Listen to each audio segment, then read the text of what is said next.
welcome to the TopRank Marketing Digital Marketing News Roundup. I'm Tiffany Allen. And I am one of the 6,250 combinations of Joshua Knight. Don't understand. Well, I can explain it to you. Please do. If you'd like.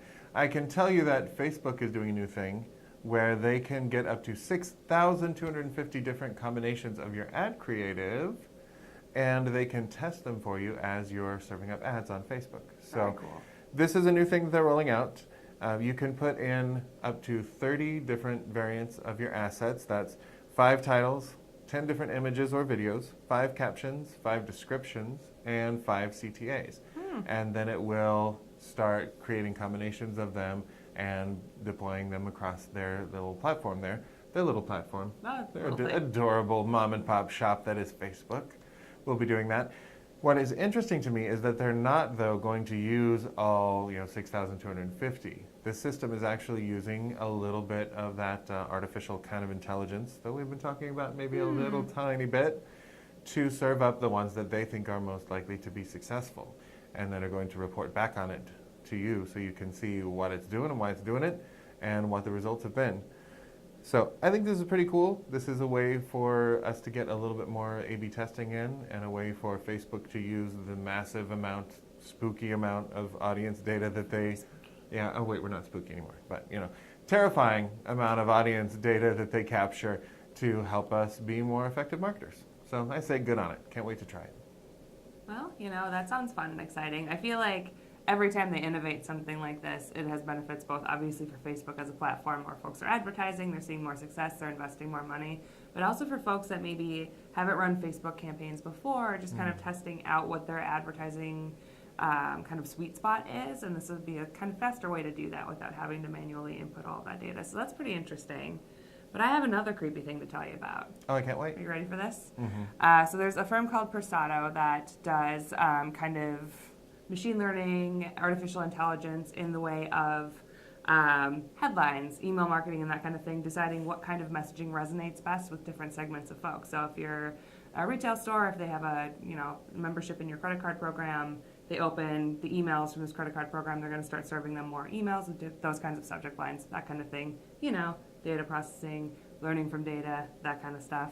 But they just announced that they're launching Persado 1, which is basically taking that segment-focused machine learning and artificial intelligence and applying it to specific consumers and specific people.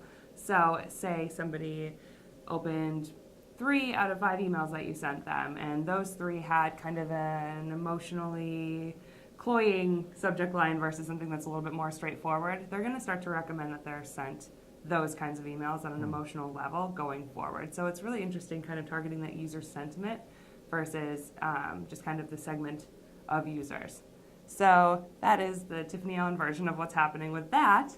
But it's really, really exciting to see, and I'd love to see more kind of data processed this way in terms of looking more at individual versus looking at segments, because as you know, within segments, for example, millennial buyers, let's say. There's just a lot of different stuff going on there. Everybody responds to something differently. So being able to segment that data a little bit better and be able to focus a little bit more on who the person is going to be more effective for your marketing long term. It is, like, if that keeps me from receiving emails that are like, Domino's Pizza misses you.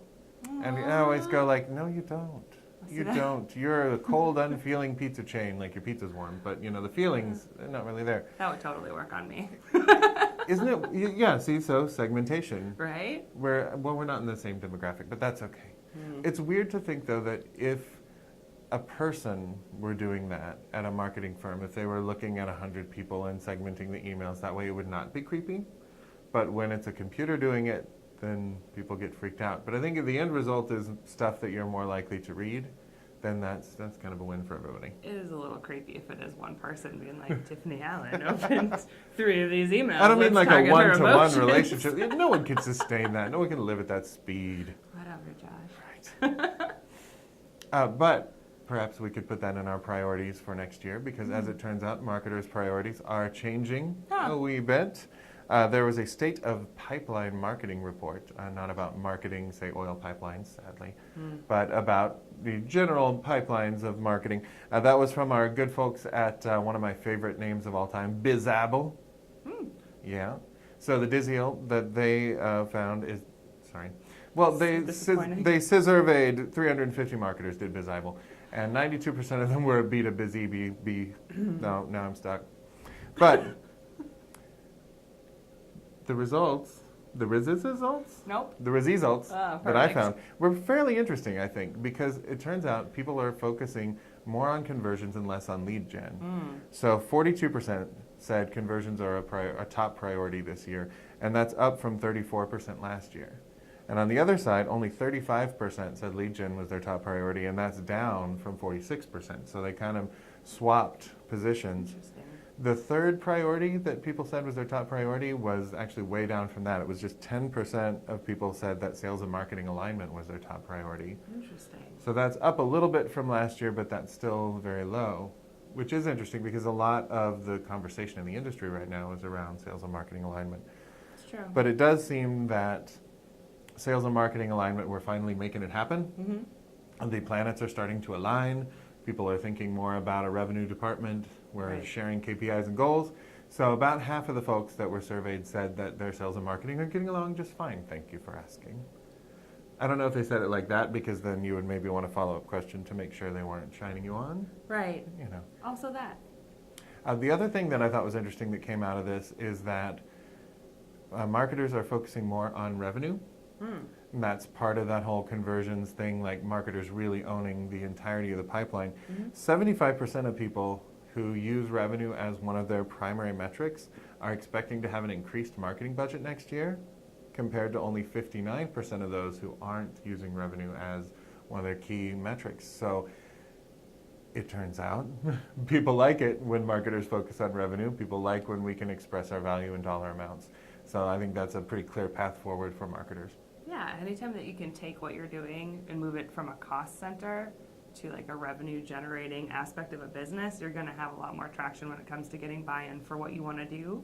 And also just generally speaking as marketers, we are focused on the overall health of the business as well as just kind of producing campaigns. So using that revenue as a key metric is really important so you can see if something is resonating, if it's working, and ultimately kind of prove your value to those who matter most, your stakeholders. I was like, your customer. No, you don't usually tell your customers about revenue unless you like that, and that's your thing. You do. Okay.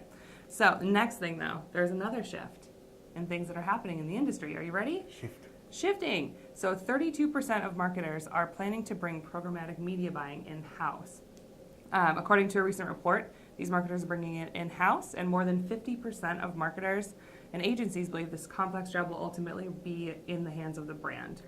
Couple of reasons for that. So programmatic does inherently create efficiencies in terms of kind of time spent running these campaigns and things of that nature, but there are some really risky points here that brands are starting to notice, which is basically brand safety, placement issues, and then visibility into what the results are being reported.